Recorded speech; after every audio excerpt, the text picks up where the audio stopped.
موضوع نه علاوه چې کوم خبره تاسو کوم پرون به تاسو یا نن شپه اسمان ته کتلی نوې میاشت دې میاشتې ته شو قدر یا شعبان وای. په دې کې زما ستاسو ذمہواری دا ده چې د الله رسول به دعا کوله اللهم بارک لنا فی شعبان. رجب خو تیر شو، خدای دا موږ له برکتی کې، نو زمونږ توجه دې ته پکار ده چې دا میاشت زمونږ دپاره برکتی شي. وبلغنا الرمضان، خدای موږ په خیر سره رمضان ته ورسې. دا ډیره ضروری دعا ده ځکه چې په روز کال په روژه کې زموږ سره سکون او هغه کال ډیر کسان پکې نشته، نو هسې نه چې په دې لشل ورځې کې څه چل وشي او موږ د رمضان نه محرومه شو. نو یو دا خبره ده چې الله نه به دعا غواړو چې یا الله موږ په خیر سره رمضان ته ورسې، او بله دا چې د الله رسول به په دې میاشت کې ډېرې زیاتې روژې نیوي. حضرت عایشه رضی الله تعالی عنها وایي چې رسول الله صلی الله علیه وسلم په یو میاشت کې دومره روژې نه وي نیولې. نو کوم خلق چې هغې ته اسانه وي نو هغې د لومبنۍ 15 نه مخکې چې زیاده زیاده نفلي روژې نیسي. او د یو اهم لکه څنګه تاسو کتلي وو که نه قطر کې ورلډ کپ و، د ورلډ کپ دپاره هغې ملک ګوره چې 100 کال نه تیاري کړې وه. نو د رمضان دا میاشت د ورلډ کپ نه زیاته قیمتي ده، نو د ورلډ کپ نه زیات قیمت په ولته ورکې. دې وخت نه به سوچ کې چې انشاءالله روژه را روانه ده، خدای دې په خیر راورسوي، په روژه کې به که خیري دا چل کوو. وایي کم از کم د ماشومانو اګزیم چې دی دې نه خو ته سپک مه ګوره که نه. کله چې د وړو اګزیم وي نو مشر په کور کې وینا وکړي، وایي هلکه ټي وي به افي، هلکه شور به څوک نه کوي، ولې وایي د وړو اګزیم دی. نو رمضان چې دی د اګزیم نه زیات قیمتي دی، نو چې یکدم موږ سیریس شو د هغې دپاره.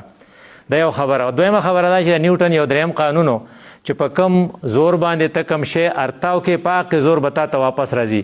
جتنے زور سے آپ بال دیوار پہ ماریں گے اتنے زور سے واپس آ جائے گا. دې ته وایي فطرت. فطرت او په شریعت کې دا فرق دی چې په فطرت کې رحم نه وي. فطرت به تا ته هغه جواب درکوي چې کم تا کړی، وایي چې جیسا کروگے دا بل سره تاسو وایي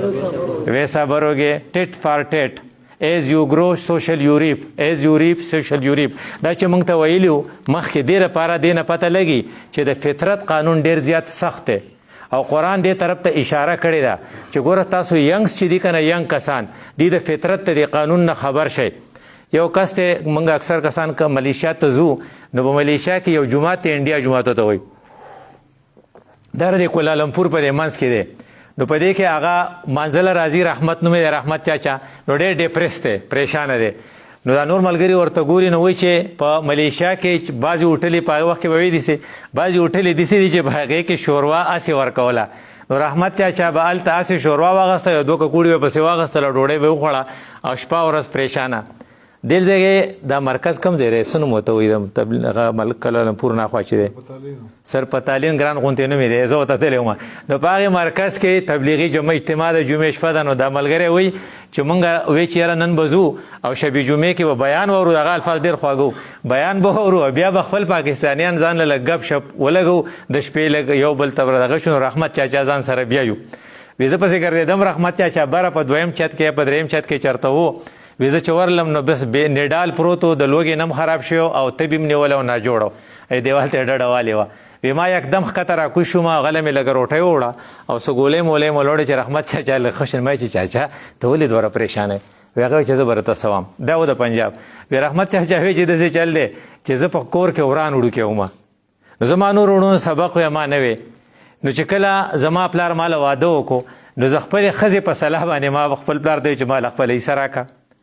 نو دا بې سره وړوکی چې وي دا بې سره چې لوی شي، موږ ورته پښتو کې کم اصله یا بې اصل وایو. نو دا چې نو دی بیا د وخت نه مخکې خپله برخه غواړي، ځکه دی خو د خپل څه کار نه وي. نو دغې شي ته پته وایي. رحمت چاچا وی ما ورته وی دا خپله قصه په خپله کوي. نو ما ورته چې زما حصه ماله په خپله ما مخکې راکړه. وی بابا مې راته ډېره خوږه خبره وکړه چې بچیا د شریعت مطابق به زه بیا تقسیموم. جو خویندو له خپله برخه ورکړه او وروڼو له خپله برخه ورکړه چې زه ته نه قهارېږې، د وخت نه یې مخکې غاړې جو دی خو دته خو نه ټینګېده، دی خو عیا شو. جو ما خو په یو څو ورځو کې خلاصه کړه. چې مې خلاصه کړه نو بابا تې ځان له لږه حصه پرېښې وه. نو زه په هغه پسې لاړم د ښځې په صلاح. وی ما ورته وی چې دا خپله حصه ماله راکړه، ته څه کوې، ته خو باسې زموږ سره اوسې. نو هغه سړی هغه خیالي دنیا کې وي چې مړو نو چې کله واپس فرشتو ته چې کوزې جوړ شه نو چې واپس راغی نو دا ښځه یوازې په دې کچن کې وه نو ټلیفون ورته چا کېدون دی اوس د برې نه اوري نو هغې ښځې ته یې ټلیفون کوي دا کور خرڅوی نه نو هغه وایي زه به بیا پسې کې اوسم نو وایي زوی دې وایي چې زموږ سره به د یو کس سره اوسي که نه نو کور هم خرڅ کوي چې ګاډی مې وکتل نو ګاډی هم خرڅ کړی او بار چې زما په نوم کومه کتبه لګېدلې وه چې هغه هم نه وه هر څه بیانوي سیسټم ټول چلېده وی ما هغې خپلې ښځې ته چې ګوزه دلته واپس راشم چې نیکه زما ځای نشته نه چې ته به لا کوم ځای اوسې مطلب دا چې هغه وایي چې ته راشې نو لا موږ بیا به دوه شو اوس خو دا پلار دا زامن په موږ داسې واړه شوي دي چې هر څه یې خرڅ کړل نو دغه رحمت چاچا وایي چې ما خپل پلار ته وایي چې خپله حصه مال راکړه نو هغه وایي چې نه نو ما جوړه ټینګ نه کړو چې راکې مې خوده پې نو چې راو مې پرځاو نو په دې چپله مې ورته سر دور و چې د غوږ نه وینه روانه شوه نو چې ور روانه شوه نو زما وی چې زه ترې راواپس شوم چې زه واپس شوم نو زما مور په ما پسې راله دا میندې او دا پلاران د دې پړه کې خدای دومره مینه اچولي دا الله تعالی پریپریشن کړی چې ته نیو کمرې ته راځې دنیا ته نو ته وی آی پي به ټریټ کېږې نو څنګه به وی آی پي ټریټ کېږي مور پړه کې راته ډېره زیاته ممتا माँ की ममता आपकी रिसेप्शन के लिए मौजूद है पता ډېره زیاته مای نه باپ کا کم ابوت چې دی هغه تا ته پته مې چې دی به کله راځي ولې تر چاپلارې دا تر برې نه رالې دې غاړې ته تا ته دا الله تعالی دا هر سیسټم ډار کړی نو یې مور مې ما ته وی چې ګوره ستا هغه بابا چې کله په هوش کې راشي نو که نه نو تا ته ډېره دعا کوي نو ما یې چې څه وایي وایي چې خدایه پاکه زه خو یې ووالم خو چې دی خپل زوی چېرته ونه وخي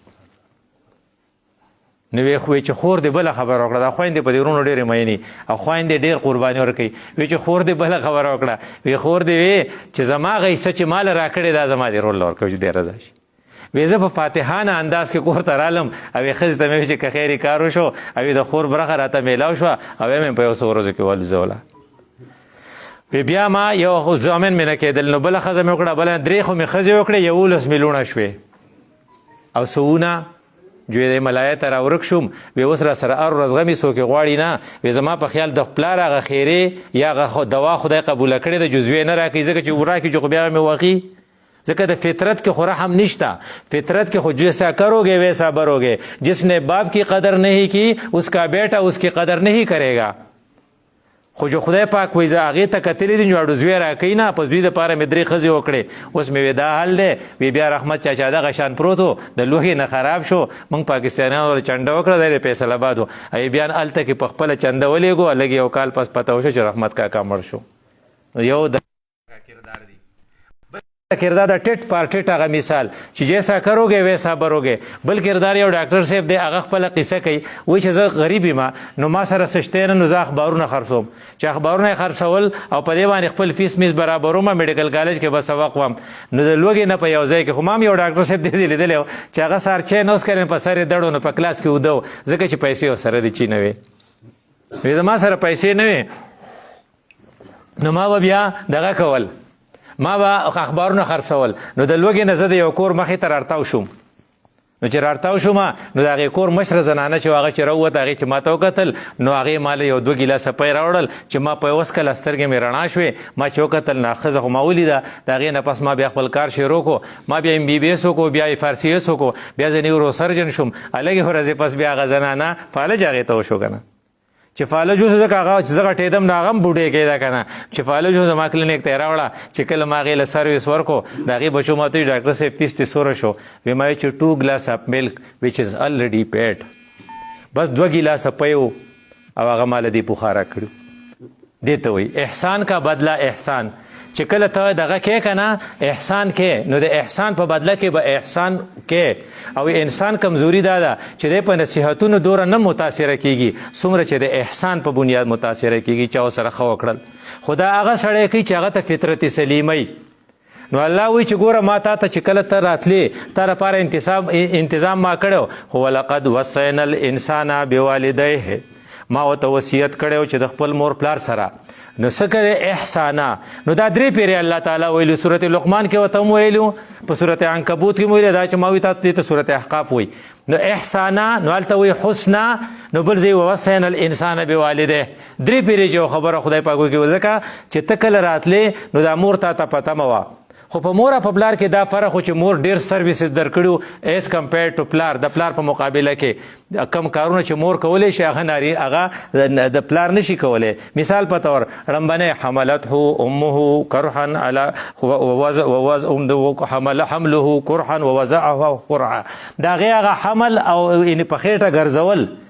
چې ګرځول دا دومره یو دړمن عمل دی دا هغې کړی و. وحمله وفصاله 30 شهرا یو دا چې هغې زیږول د ډیلیوري پین دومره خطرناکي چې ټول خلق په خپل کور کې پریشانې ولې وایي زموږ کره د وړوکي کیس دی او خدای دې خیر وکړي او بیا ته هغې پورې هغه شونډ نه برابرېږي څو پورې چې چا ورته مبارکي نه ورکړي دا څومره یو ګران کار دی. نو دغه هم د هغې په ذمه دی او د هغې نه پس وحمله وفصاله 30 شهرا بیا هغه تقریبا 2.5 کاله هغې له بیا تی ورکوي دا هم یو ډېر ګران کار دی. خو هغه به ما کې ممتا چې هغه چونکې الله تعالی تیاره کړي دغې ځای نه الله تعالی هغې په ذهن کې دا ایښي هغه هر څه قربانۍ خدایي دا د سره احسان وشو چې احسانونه څو شو درې ګوره ټیکنیکلی سپیکینګ نمبر 1 احسان حمل نمبر 2 احسان درد ذه نمبر 3 احسان بریسټ فیډینګ کم خوراک چې تعالی درکاو دیو جن چې رسول الله صلی الله علیه وسلم صحابي تاسو کو من احق بصحابتي زما د حق ادا کولو د چا د پاره زیات حقدار څوک دی نو موږ په دې سکولونو کې وی پوخا موږ ماته یاد د رحیم استاد راته وی تیری ما درې پیری ویلو اموکا نو بیا ورته وی چې په څلورو پیرته ثم ابوک بیا ستا پلار دی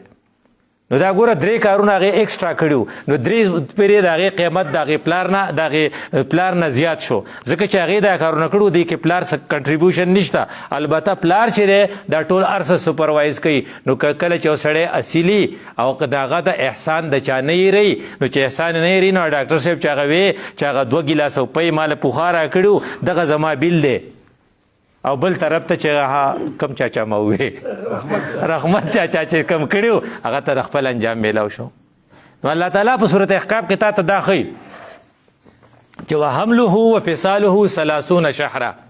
دا سړی چې دی اوس لویږي دا زمونږ ستاسو د ایج نه دی همدغه دی یا به 17-18 سال ته ورسېد دې ته مونږ هلک وایو ځوان وایو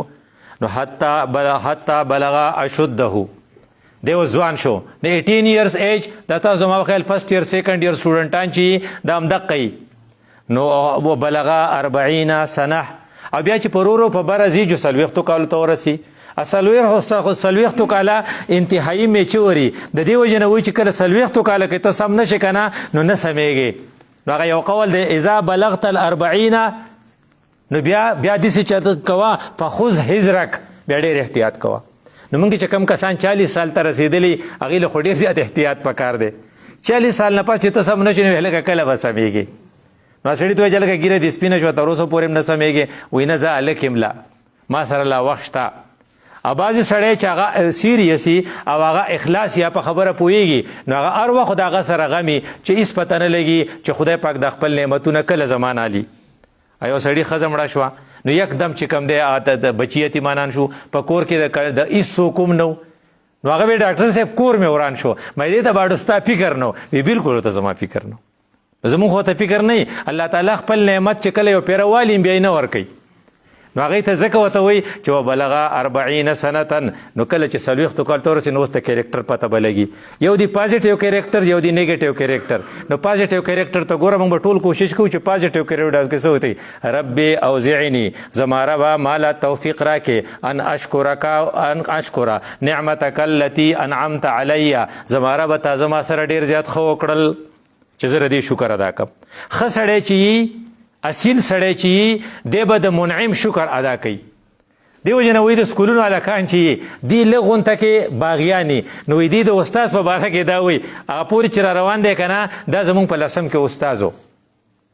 داسې نه و چې اوس زموږ استاز دی دا دیني خلق چې دی که نه تبلیغ د مدرسو والا دی چې هغه د قاعدې والا سړی وایي نو ورته وایي دا زما استاز دی ان دې کنټینیوټي دی چې پوخا مې م استاز و اوس مې م استاز دی زه هم چې نه دی زموږ په پرایمرۍ کې استاز و اوس نه دی حالانکه په کار خو دا ده چې ته دغه شانتې ووایې دا زما استاز دی ځکه ته به شکر ادا کوې نو ربي اوزعنی ان اشکره نعمتک التي انعمت علی یا ربه تا خو زما سره ډېر زیات ښه کړو ځکه هر شی چې ځي نو بیا الله لځي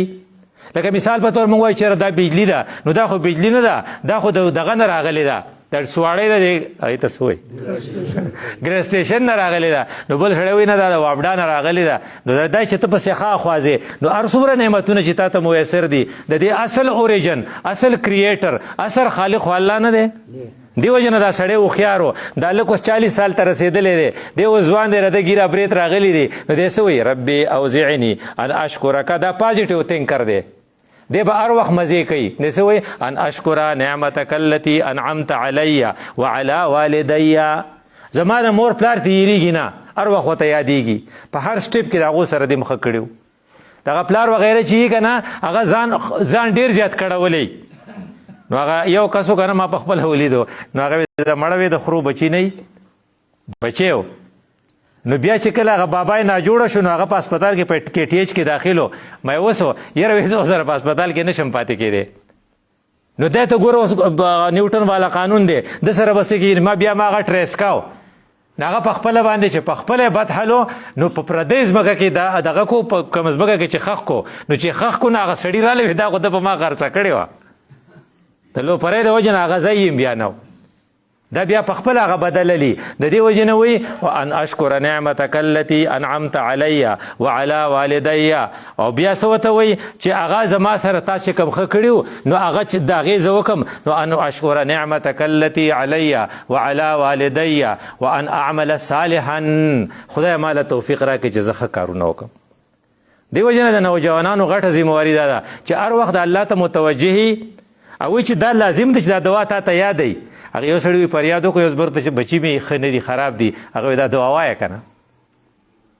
ان اشکر نعمتک التي انعمت علی وعلى والدی وان اعمل صالحا، خدای چې زه ښه کار وکړم. دا پازیټیو کیریکټر دی. ورسې خو داسې عمل صالحا ته وایي دا کار ټیک دی، تا ته به ښه کار ښکاري، کیدای چې الله پرې خفه شي ستا نه، نو څه وایي ترضاهو، چې ته پرې رضا شي. ان ستا ټارګېټ دی چې په دې زمانه الله رضا شي،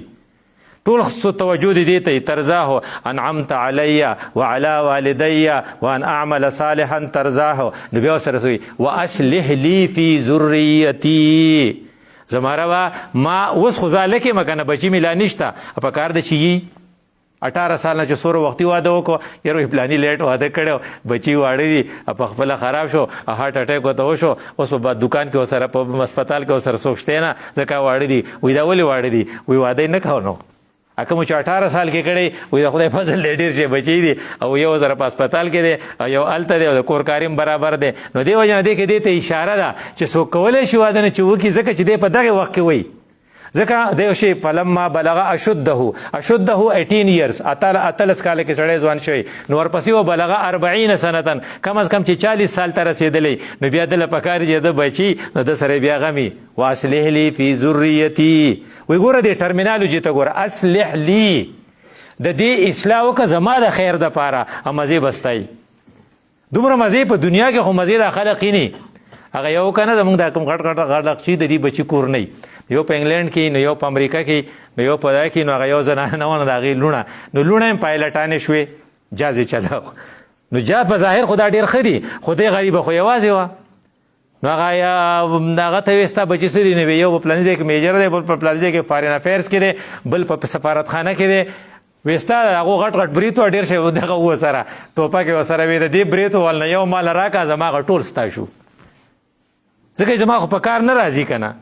د دې وجې نه او د بچي هغه چې هغه حاضري سړي ته، نو اصلح لی، ما زما د خیر دپاره پکې اصلاح وکړې. دا خو د دنیا فایده ده. اخروي فایده کې حدیث کې راځي چې رسول الله صلی الله علیه وسلم فرمایي چې دې سړي ته په جنت کې څه نعمتونه زیات میلاو شي، دی به حیران شي دا کار خو ما نه کړی. نو هغه به وایي چې دا ستا بچي دي، او هغې ستا دپاره دعاګانې غوښتې وي، یا څه کارونه یې کړي، دې ته شعر وایي. موږ وایو که نه پلاني په پلاني بلډینګ کې شعر دی، په پلاني سکول کې شعر دی، پلاني هسپتال کې شعر دی، دا اوس ستا ردي په دې کارونو کې ستا شعر دی. نو چې دې څه نیکي کوي، نو تا ته پکې درځي. دې وجې نه چې کوم سړی وفات شي، د هغه 3 څیزونه پاتې شي، په هغې یو کې دی او ولد صالح، چې ستا بچی او ښی جو ستا دپاره کنټینیوسلی به تا ته لکه اجر میلاویږي. نو اصلح لی فی ذریتی انی تبتو الیک و تبتو، زه تا ته توبه وباسم، دا یو ډېر ښه صفت دی چې هر وخت ستا رجوع وي. ینګز به هغه ښه ینګز وي چې هر وخت یې الله ته رجوع وي چې دلته غلط کار وشو. کله چې غلط کار وشي که نه نو دې ته وایي چې هغه سړی چې هغه د غلط کار نه فورا هغه توبه وباسي نو هغه ګناهګار نشي پاتې کېدی، ځکه چې هغه مسلسل استغفار وایي. نو انی تبت الیک و انی من المسلمین، او ما سرنډر شم تا ته. دا خلق ډېر زیات قیمتي دی. اولئک الذین نتقبل عنهم احسن ما عملوا. د دې کیلکولیشن چې مونږ کوو په بیسټ باندې به کوو. مونږ وایو که نه یو ګډ دی، یو بیټر دی، یو بیسټ دی. یو سړي 4 سوالونه لیکلي نو 2 لږ کمزوري دي او 2 ښه دي، نو الله وایي په دې ښه باندې به زه دله کیلکولیشن وکړم. احسنه د بیسټ ون زه در سره دوره ښه کوم. احسن ما عملو. او بل غلطۍ خو به شوي ته بني آدمې ناکنه چې لا کبیرة مع الاستغفار ولا صغیرة مع الاستمرار. کم کار چې ته مسلسل کې دا وړوکی نه وي، که یو بیا دې کنځل وکړل، بیا دې کنځل وکړل، یا خوله دې په کنځلو عادت شوې ده، نو هر چا ته کنځل کې، نو که سمه خبره کوې نو وایي دا د لا دا بې غیرته، نو دا ته مسلسل لیږې، نو دا ګناه صغیره نه شي پکې، دا به کبیره او غټ ګناه ده نه وشو، خو فورا ته وایي چېرې دا مې څه ناروا وکړه. نو لا کبیرة مع الاستغفار ولا صغیرة مع الاستمرار چې ته مسلسل کې که نه دا ته صغیره نشي پاتې کېدی. نو دې وجه نه وتبت الیک و انی من المسلمین اولئک الذین هغې خلقو له خدای پاک باحسن ما عملو. د دې خر کې نتجاوزو من سیئاتهم، واړه واړه خبرې به ورته موږ معاف کو او دارنګې موږ به د هغو سره ښه وکړو. دا خو یو تر شو. بل ګروپ چې دی، دا بل ګروپ چې دی نو دې ته وایي هغه سړی چې مادر پدر آزاد، هغه سړی چې د هغه وراني ډېر کوي. وراني چې تاسو ګورئ که نه لکه د هلکانو د لاسه به کېږي، په تورسه کې ګاډی وتښتېد، موږ ټول خفه شو، ځکه موږ د خپلو ګاډو غم پیدا شو جو هلکانو هغه کار کړی. نو بله ورځ یې په سواړۍ کې یو کابلي نه 8 لکه روپۍ چا وتښتولې. هغه چې د دې سواړۍ نه راته نو د دې ما به خیال د پمپ صاحب عزیزالله خان عزیزالله خان د دې پمپ خواته ورته سړی ولاړو، د هلکان ولاړو، جو هغه په ټیلې کې دا هم څه قمقل چې په ټیلې کې 8 لکه روپۍ ته اخلې په موټر سایکل ځې، جو هغه یې ترې واخېستې، چې ونیول نه 3 د ریګا دي، یو دغه د کلپاڼی هلکان دي، پیسې ورسره ونیوې. هلک چې خراب شي نو بیا به ستا ګاډي هم سیف نه وي او بیا به ستا 8 لکه روپۍ هم سیف نه وي او ټول کلی به پریشان هر وخت به ورسره غم چې خدای کله کېږي. نو د دې وجې نه وایي چې کوم چې هغه سړی چې هغه چې الله تعالی د هغې هغه مثال پیش کوي چې هغه سړی چې هغه داسې کړی نو هغه څه وایي، هغه خپلو بچو د خپل بابا ته وایي چې یا ویلتا څنګه دی جي والذي قال لوالديه کنه خپلو پلارانو ته وایي چې اتعدانني ان اخرج وقد بلغت القرون من قبلي. تاسو ماره دې نه یېروئ چې لکه قیامت پر راځي، دا څه ګډې وډې وایې. نه باباګانې ورته سوي مور پلار بیا خفه شي، نو هغه ورته دواړه وایي چې دغه چې وایي لکه آمن. پښتو کې مونږ وایو که نه په تندر یخ شي، د کمره واوړې ورک شي خو کم از کم وایي که نه. نه ورته وایي لکه آمن، ایمان راوړه، دا څه کې ان وعد الله حق. خدای پاک چې کومه خبره کړې دا ګورې رښتیا ده. نو دې څه وایي فیقولو دې څه وایي نه د ایډوانس خلق څه وایي ما هذا الا اساطیر الاولین. مړه پخوانۍ قصې دي، په دې قصو باندې مې مه دغه کوئ. هغه مور پلار ورته څه وایي، دې خپل مور پلار ته څه وایي، وایي چې زه د سره ستا خبره چې کوم دی دا تاسو چې څه وایي ما یېروئ د دې نه، دغه بدماش دی، دا مادر پدر آزاد دی، دی د مور پلار دپاره پکار دی چې سهاره وی دی مسله شوه. اوس هغه وایي بیا یې ورانې وکړو، وایي څه جل دی، وایي بیا یې دوکه کړې، په دوکاندار پسې تللی سودا یې ته اخیستې را، پیسې وله نه دي ورکړي، وایي بیا یې چېرته کې فراډ کړی، هر وخت یې شونډ ښکته ګرځي او خپی. یا ویلتا. نو هغه ورته څه وایي، هغه ورته وایي چې ویلکه آمن. نو دی چې دی الله تعالی ته بیا فریاد شروع کی. نو دې نه دا پته لګي چې کله ته چاته نصیحت کوې نو د الله سره کانټیکټ په نه ختمې. نو الله ته به وایې چې یا الله ته هما یستغیثان الله، دی الله ته فریاد شروع کی. زما سره پکې دا سبق دی چې هر ټارګټ چې ته اچیو کې د هغې دپاره به د الله سره خپله رابطه ساتې. یاره نن په کوټوالو کې پروګرام کوو نو په تهجدو کې پاسه او بیا الله نه وغواړه چې خدای پاکه زما د خولې نه سمې خبرې وباسې او خدای پاکه موږ ته سمې خبرې واورې او خدای چې کمې خبرې وکړو موږ له پې د عمل توفیق راکړي. مونږ یو شي کې خطا کیږو، مونږ وایي تاسو کینئ نو پلانې به خبرې کوي، نو ان شاء الله د ټولو به ثواب وشي. ثواب ټارګټ نه دی، دا ثواب خو بینیفټ ته پیدا دی. اصل ټارګټ اصلاح ده، چې ستا اصلاح وشي، ستا عمل کې چینج راشي، ستا تبدیلی راشي، نو ته به د والدینو دپاره به مسله نه سهاره وای. نو هغه کسان چې هغه د والدینو دپاره بیا مسله شي،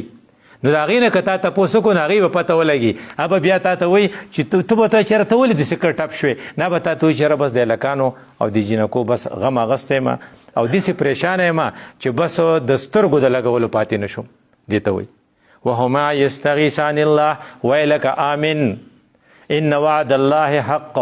د خدای وعده حق ده. ګوره دی ورته څه وایي؟ دی ورته په جواب کې وایي چې ان هذا ما هذا الا اساطیر الاولین. دا پخوانۍ کیسې دي مړه، دا راته مه وایه. نو الله تعالی وایي چې دا خلق چې دا خراب سړی چې دی، تا چې دا خراب اولاد خدای در کړی دی، تا د په ټریننګ کې به تا څه کمی کړی، الله به ستا نه ناراضه شوی، ته الله تعالی ته متوجه شه. او هغې سړي خبره وکړه وی دی چرس کي، نو مې دی به چرس نه څکي، دی په خپله لویږي. وی څنګه په خپله لویږي؟ مې په خپله دا چې ته به ملایکې اته کاله په یو زنګون تېر کړې، نو چې ته رالې د هغه برید شو، اته هغه له پیسې رالیږې، نو هغه چې هلکان نه راولې په خپله دیره کې چې چرس نه څکي، نو څه به کوي؟ چرس خو کم از کم دی چې هیروین اسکلی. دا ولې د دې کې ستا رول دی، ځکه دغه خو چې څلورو میاشتو نه به زیات بار وخت نه تېرې، اته 14 کاله یو ځای تېر کړو، اته بیا نه راځې. دې وجې نه شیرګلۍ صاحب یوه خبره کوله، وی د بونیر دا ښځې به خدای پاک بې حصه او بې کتابه بخي. که دې صرف دا غیبت نه کولی که نه، ځکه چې یو سړی بار ناست دی او دې د هغه دپاره په حفاظت ناست دی، د دې نه نور امانت شته؟ هغه ورته ځکه وایي چې وهما یستغیثان الله ویلک آمن. هغه ورته بیا وایي چې دغه خلق چې دی په دې باندې حق علیهم القول. ګوره د خدای پاک دوه قولونه دي، یو دا دی چې میراث دا د جنت میراثي دی، جنت به د جنت وارث دی. نو یرثون الفردوس، دا یو ګروپ چې دی. دا بل چې دی دا په د وارد دی جهنم، دی به دوزخ ته ارتاویږي. دا دوزخ والا دا کردار هغې خپل پلار ته وایي، نو هغه ورته په جواب کې وایي چې ولقد حق القول، دا خلق چې دی په دې باندې زمونږ وینا چې لاملأن جهنم هغه ثابت شوه. دې وجې نه ما تا ته دا وایي چې دا خپل کسان چې یي، دا خپل ینګس چې دي، دی په دې کیټګرۍ کې به ورته ته سوچ کې چېرې دی په کومه کیټګرۍ کې دي، په دې ښي طرف کې دي او که په دې چپ طرف کې دی. وایي لکه آمین ګروپ دی او که نه دا هغه خلق دی چې د ځان و سره غم دی، د مور پلار و سره غم دی، او د آنے والا نسل و سره غم دی. او د هغې دپاره موږ تا ته د تربیت چل ښوولی و. لومبنی تربیت چل دا ښوولی و چې خپلو کسانو ته به ښه مجلسونه فراهم کې. دی وجه نه هغه صوفیا وایي چې کو فرض که په ذکر تش په ذکرونو او تش ځان له په سبقونو باندې څوک سر ته رسېدی، نو ابن ملجم چا چې حضرت علی رضی الله عنه شهید کړی هغه دومره په ذکر مین و چې هغه چا وله سزا ورکوله، هغه ته وایي ژبې ته مې څه مه وایه، زه په دې د الله ذکر کوم. اینې د علی رضی الله عنه غوندې شخصیت وجل ورته جایز ښکارېدل او ذکر پرېښودل ورته ګناه ښکارېدو. دا ولې هغه ته ښه ماحول نه و میلاو شوی. نو چې ته خپلو کسانو ته ښه ماحول میلاو کې او د ښه مجلس کې کینې او بیا ورته په دې طریقه ثابته کې چې د ښه انجام بدی او د بد انجام بدی، نو د دې د وجې نه د ینګز دپاره دا ډېره زیاته ضروري وه. نو الله تعالی په خپل کلام کې بیا موږ ته وویې چې کم خلق چې بیا موږ زموږ خپیو ته، نو یوم یعرض الذین کفروا علی النار، زموږ چې دا خلق به بیا اور ته بیایو، د دې نه بیا بچ کېده نشته. دا زموږ سره دی، دا د دنیا دا سختې نه دي، دا ډېرې معمولي دي، حالانکې دا دومره زیاتې دي چې په ترکو کې اوس کومه زلزله راغلې ده، نو ډېر شی وخت وشو چې ډېر خلق لا اندر پروت دی. یا ستا کې زلزله نه نو ستا لپاره یو د بلوچستان سردار پوره دی، 15 کسه ټوله فیملي بولې وه. او ما په خپله پوخا ورځو کې د یو سینیټر نه اورېدلی و چې وی یو جینۍ یا څوک یې ژوندي ښخ کړي و، نو هغه دلته په اسلام آباد کې سینیټر و، هغه وی یہ ہمارے ہاں معمول ہے. لکه قریشو چې کوم کار کاو هغه د بلوچستان سردار ته اوس هم جایز ښکاري. دې ځای پسې مشتاق صاحب پسې منډې وخي، دلته کې اوس حکومت ویښ شو او موږ دوره کسان برآمد کړل. دا عذاب تعالی پوره دی، خدای دې سړی وساتي. بل یو تصویر کو تاسو لیدلی و، میانمار چې دی موږ به ورته پوخا برما وي غالبا،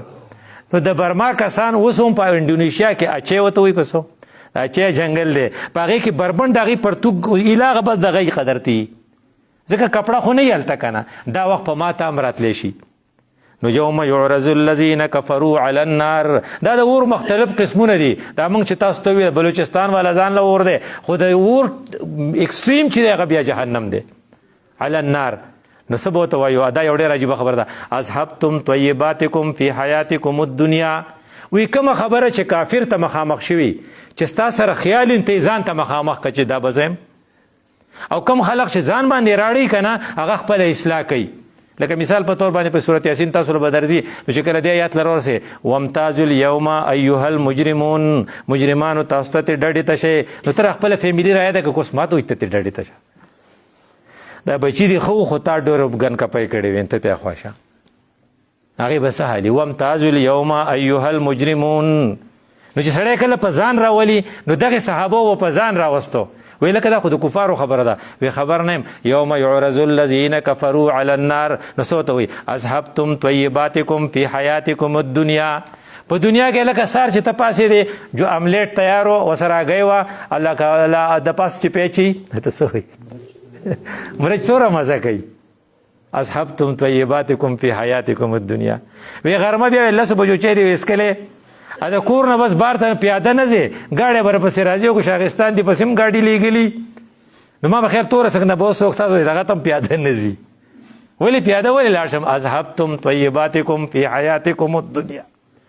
بیا د غرمې په ډوډۍ کې وی دا خو زما نه ده خوښه دا خو نه خورم وی هلک برابر شو ولې وی دی چرګ غواړي وی دغه چرګ نه خو دا غوښه ښه ده په 800 شو که په 900 شو اذهبتم طیباتکم فی حیاتکم الدنیا واستمتعتم بها په هغې مزې اخیستې دي ډرقې کوي ولې په لاس کې ورسره خسڼې وایي څه کې وایي یاره تیکې نو خوړې د چرسي سره یا میانو نو خوړل د توري سره دې ته نه وایي اذهبتم طیباتکم فی حیاتکم الدنیا او ټول سوچ دې په دې دی چې هلکه ډوډۍ دې خوړلې څنګه یاره نن ډېره مزداره وایي کاوه پسې میلاو نه شي دغه خبرې وي چې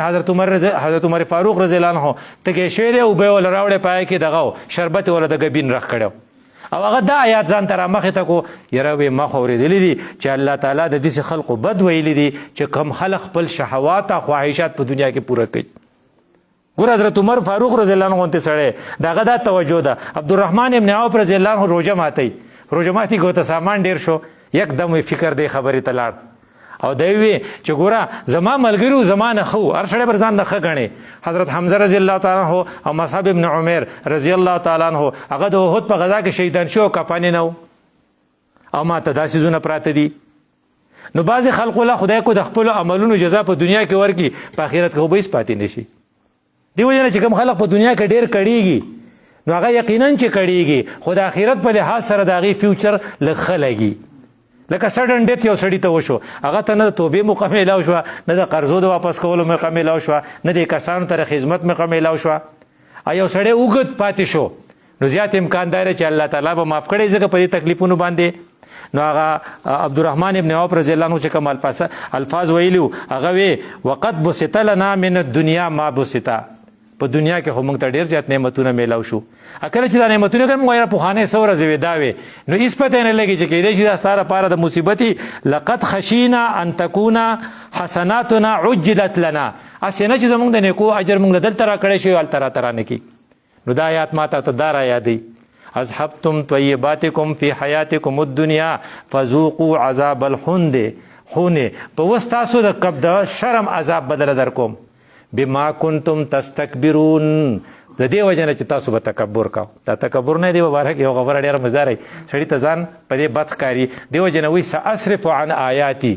زه به خپل آیاتونه په هغې خلقو آرام کم باډو آیاتونه وایي نه کم خلق چې متکبری او هغې سړي خبره کوله بعضې خلق چې دی هغه چې کله تقریر کوي د تقریر نه مخکې بسم الله ویل غواړي نو هغه د بسم الله په ځای څه وایي شروع کوم په نامه د خدای بخون و دی به عربي ټکی نه وایي و غالبا دی دومره متکبره دی چې خدای پاک دله د بسم الله د وینا هم توفیق هم نه ورکوي ادې وایي زه په پښتو کې وایم